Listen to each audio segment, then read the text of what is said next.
దేవునికి మహిమ కలుగును గాక. ఈ ప్రతి వర్తమానం మీ జీవితంలో ఆశీర్వాదంగా మార్చబడుద్ది అని ప్రతిరోజు ప్రార్థనాపూర్వకంగా మీరు సిద్ధపడాలని నేను అనుకుంటూ ఉన్నాను. ఈరోజు దేవుని వాక్యం మన జీవితంలో, మన యొక్క శరీరంలో అత్యంత ప్రమాదకరమైంది నాలుక, అత్యంత మోసకరమైంది హృదయం అని దేవుని వాక్యం అంటూ ఉంది.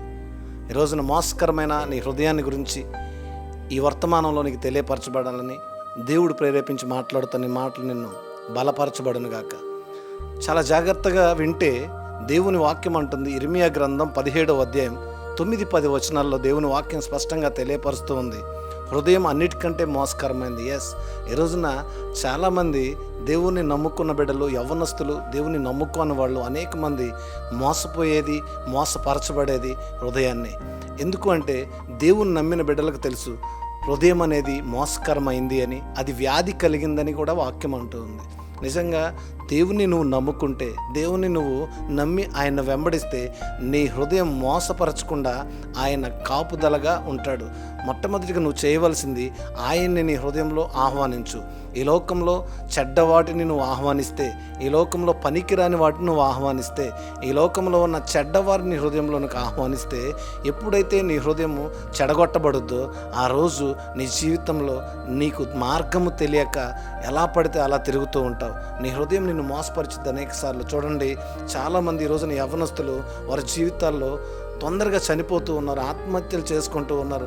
ఒకరు ప్రేమించారని, ఒకరు ప్రేమించలేదని వారి ఇష్టానుసారంగా చంపబడుతూ ఉన్నారు, పొడుచుకుంటూ ఉన్నారు. వాళ్ళు ఎలా పడితే అలా జీవిస్తూ ఉన్నారు. ప్రియమైన నా సహోదరి సహోదరుడా, దేవుని వాక్యం వింటున్న నీవు, యవ్వన స్థితిలో ఉన్న నీవు, దేవుని భయము చేత ఆయన వాక్యాన్ని హృదయంలో ఎప్పుడైతే నింపుకుంటావో తప్పకుండా నువ్వు ఆశీర్వదించబడతావు. మోసపు మాటలు చెప్పేవారి వెంట నువ్వు నడవవు. ఎందుకో తెలుసా? అనేక మంది ఈ లోకంలో మోసపు మాటలతో నిన్ను భ్రమపరుస్తూ ఉన్నారు. ఎందుకంటే సాతాను క్రియలు వారి జీవితంలో ఉన్నాయి కనుక చెప్పుడు మాటలకు లోబడొద్దు, అది నీకు మంచిది కాదని వాక్యం అంటూ ఉంది. ఈ రోజున చాలామంది యవ్వనస్తులు అలాగే మోసపోతూ ఉన్నారు. చూడండి, సంసోను జీవితంలో మోసకరమైన హృదయంలోనికి ఆమెను దెలీలాని తీసుకున్నాడు కాబట్టి ఆ మోసం ఆయన జీవితాన్ని పతనం చేసింది.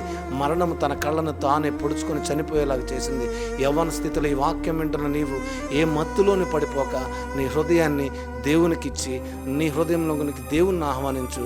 నువ్వు వెళ్ళే మార్గం దేవుడు తెలియపరుస్తాడు, నువ్వు వెళ్ళవలసిన గమ్యాన్ని దేవుడు చేర్చుతాడు. అది నీకు ఆశీర్వాదకరం. ఇది నీవు ఎప్పుడైతే చేయడం మొదలు పెడతావో నిన్ను, నీ ఆత్మీయ జీవితాన్ని, నీ యొక్క యవ్వన స్థితిని కూడా దేవుడు కాపాడుతూ ఉంటాడు. ఇది నీకు ఆశీర్వాదకరం. నువ్వు వెళ్ళే మార్గంలో దేవుడు నీకు తోడై ఉండి నడిపించును గాక. ఆమేన్. God bless you.